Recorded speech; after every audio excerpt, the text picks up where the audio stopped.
Painful knees and joints are a problem that affects many people worldwide. Though mostly occurs in old age, it can occur at any age because of poor posture or wearing uncomfortable shoes. Thankfully, there is a natural remedy that can help in the elimination of pain, regardless of the reason. This recipe consists of ingredients rich in bromelain, vitamin C, magnesium and silicium that not only soothe painful knees and joints, but also strengthen the tendons and ligaments. You will need 1 cup water, 1 cup oat flakes, 1 cup freshly squeezed orange juice, 2 cup pineapple cut in cubes, 1 teaspoon cinnamon, 1/2 cup crushed almonds, little honey.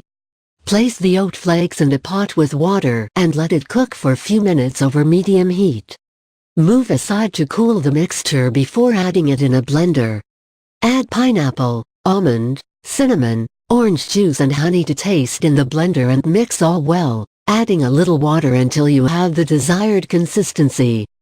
Consume this mixture daily and the pain will disappear, and your joints, tendons and ligaments will strengthen. You will feel a significant relief the very next day.